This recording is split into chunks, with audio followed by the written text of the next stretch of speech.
I'd like to apologize to you all if I sound like I'm dying. It's because I just had the cough virus and my voice still hasn't fully recovered from that, so yeah.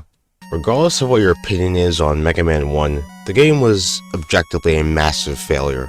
Very poor sales, even worse marketing. It just wasn't as successful as the folks at Capcom were expecting. So much so that they intentionally had plans to just leave the series behind and move on to other projects. But seemingly out of sheer passion and love for the formula that they created, the devs of that first game wanted to make a sequel. Now, fortunately for pretty much everyone involved, the higher-ups at Capcom let them work on it, but only on their free time, not to conflict with their other projects. And the result was one of the greatest sequels in the history of this medium, Mega Man 2. This was the Mega Man game that made me the fan that I am today. Long story short, I got bored one summer and decided to try something new, and with the power of I mean totally downloading the game on mobile, should be safe, I decided to give Mega Man 2 a try, and it did not take long for me to be absolutely obsessed with it. From there, I'd go on to buy the game on 3DS, played that a ton, then, as previously mentioned, I'd get the Legacy Collection, also on 3DS. So if you can't tell, I kinda like this game, just a smidge. But completely disregarding my history and nostalgia towards Mega Man 2, this game is highly regarded as one of the peaks of the Mega Man franchise, and is generally well respected by most people. I mean, it's a game that, to this very day, people are still talking about and celebrating its monumental legacy. And I have no intentions of sticking out in that regard. This video is going to accomplish the same thing. Continuing part 1 of the Mega Man Extended Marathon, this is Mega Man 2 for the NES, play off the Mega Man Legacy Collection for convenience sake. So, after he acted like a true hero and just left Wily with his base mostly intact, he decided to get to work on making 8 Robot Masters of his own and sends them out to wreak havoc. A very different verse, same as the first kind of story. But I'm not that surprised, nor do I really care that much, because these games are mainly about gameplay. And speaking of which, there's little to no change in Mega Man's base moveset, more or less playing the same way as he did in the last game. Mainly his changes come from the weapons you obtain, which by the way I've seen a pretty big improvement. I find myself using these weapons a lot more within the levels now, and while it's still fun to experiment in the first game, it feels like they're put to better use here. They're just a lot more useful than before, and similar to the first game, they can be used in creative ways to bypass some of the more trickier sections of a level. Some of my favorites have to be the air shooter, shooting 3 miniature arrows up into the air, which makes aerial threats a lot easier to deal with, and the leaf shield, due to being a very effective defensive tool, that's also great for farming weapon and life energy. And then there's the metal blades. The metal blades are easily the most notorious weapon in the entire Mega Man series, and if you're a Mega Man fan, you know exactly why. They could shoot in all 8 directions, they barely cost any ammo to use, and they do a truckload of damage and are easily the most powerful weapon in the entire game. They're broken, alright? No ifs, ands, or buts about that. And although they're still fun to use, I again still just prefer playing without it or any of the weapons, and just prefer sticking to the good old-fashioned Mega Buster because I'm boring. But like in the first game, each of the Robot Master weaknesses are logically tied together with a rock, paper, scissors mentality. Sharp things can pop bubbles, so it makes sense for Bubbleman to be weak to the metal blades. Same goes for Woodman and Flashman for some reason. Slowing down time is probably the most logical thing to do when you're going up against something that's really fast. And even though it's a bit of a stretch, it makes sense that Heatman is weak to bubbles because it makes sense for fire to be weak to water, unlike last game. Doesn't really explain how leaves beat wind though.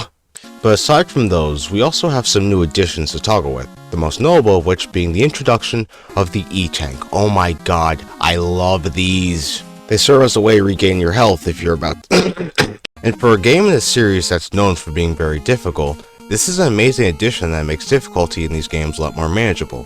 But then, we have the items! Yes, that's exactly what they're called. Item 1, 2, and 3 are each given to you by Dr. Light after being a certain Robot Master. And even though the name suggests otherwise, they're really useful for getting additional E-Tanks and in some cases, completely bypassing annoying sections of levels. I really like how they were handled here. I also like how since you get them via defeating a certain Robot Master, it adds more things for you to consider while selecting your destruction route. Overall, these weapons have seen a major improvement. The new additions are great, and the moveset in general, even though it's primarily unchanged, it's still very solid. In Mega Man 1, it seems like the philosophy for level design was to challenge the player with tightly designed platforming challenges that are focused around patience and observation. Mega Man 2 achieves the same thing, but done so much better. Level design still focuses on tightly designed platforming, but I noticed that the set pieces here are a lot more memorable and distinct than they ever were in the first game. They also seemingly put more of an emphasis on combat with the introduction of mini-bosses, which is yet another way this game incentivizes you to use your weapons. Even just smaller things like the enemies no longer being annoying, except for these jerks, or the health and weapon energy being a lot more plentiful, all those things go a long way to making this game a much more comfortable experience. All of these levels are just the right amount of difficult, and given the fact that you have E-tanks and items, I'd say that this is probably one of the more beginner-friendly Mega Man games out there. And yeah, I know this was the game that got me into the series, so it's easy for me to say, but I could see a newcomer enjoying this game a lot more than the likes of Mega Man 1. Also, just to put some light onto this, Mega Man 2 has difficulty modes as well. Normal mode is pretty much the standard experience with Mega Man 2, while difficult mode is more or less the same thing, except your buster is now weaker, so pick your poison, I guess. This game also received an upgrade in the presentation department. The first game set a pretty good starting point for us this series to build from, but I feel like this is where the series really started to have its own distinct look. Everything about the UI, the menus, and that comic book-like style just feels a lot more Mega Man to me. There are some changes to the look of certain items to make them feel more distinctly Mega Man than the first game. I love little changes like these. And not only that, but the game as a whole is just a lot more colorful and vibrant. And I don't know, something about the game is just a lot more engaging to look at. You wanna know what else makes this game engaging? The fantastic soundtrack. Like, it's not even a fair comparison. Mega Man 2's score is way more upbeat, energetic, and exciting than the tunes of the first game. But the tracks can also be very atmospheric at points, making the OST have a lot more variety as well. I mean, I wouldn't call this my favorite soundtrack in the series, although I do have a bit of a nostalgia bias with some of these level themes. This soundtrack is still one of the best in the whole series and one of the best in the NES, period. So, it's endgame time. Alright, so the Wily stages this time around are generally a lot more manageable to tackle. They generally feature really fun platforming and do really cool things with the item abilities, which, unlike the first game, are given to you by this point. But even still, this is probably my least favorite part of the game, because like in Mega Man 1, it has its areas of annoying and dated design.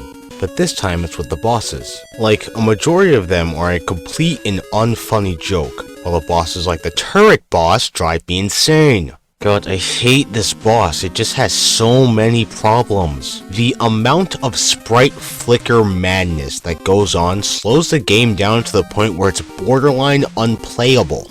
The shots come from all 5 of the turrets, meaning dodging them legitimately is flat out impossible.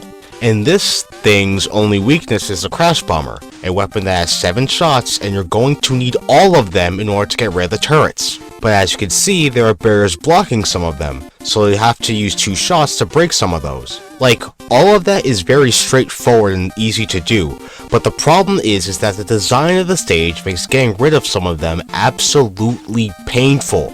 And breaking the barriers is a lot more easier said than done when you have 7 shots to spare, the stage design is annoying, and the game runs at 2 frames a second half the time. But the thing that really gets me about this boss is the fact that its only weakness is the Crash Bomber, the most situational weapon in the entire game. If this boss was weak to quite literally any other weapon, leaves, metal, air, it wouldn't be nearly as annoying or mentally draining to fight. Anyways, another issue with the bosses, and warning, please click off the video if you're sensitive to flashing lights, but so many of these bosses flash the entire screen once you defeat them. Like, I know you want to show off the system's power and all that, but Jesus, you're gonna give someone a seizure with how many times this happens. It's so distracting. However, after that, unfortunately, you have to fight all 8 Robot Masters again for a rematch. Now, admittedly, it's a bit more enjoyable here because of the weaknesses that do a lot of damage against bosses, so it goes by a lot faster, but it's still padding, it's still unnecessary, and I still hate it. Plus, after you deal with those, you then fight Wily Machine 2, being relatively easy, if I'm being honest. Both forms are weak to the metal blades, but after you defeat him, Wily escapes, and Mega Man chases after. And then, you're just thrown into this cave that has no music, and when you walk around, you dodge these red drops of blood? What? And then when you enter the boss room, you see Dr. Wily transform into an alien. Who came up with this? The fight itself sucks, by the way. All he does is go around the stage in the exact same pattern and shoots pellets at you, which sounds easy to dodge until you realize that the pellets hurt a lot and the boss's weakness is the bubble, so you have to awkwardly jump and shoot your weapon that has limited range and dodge pellets that take like a fifth of your health away. Anyways, you land the last blow. You find out that Wily was using this illusion trick to get the alien to show up.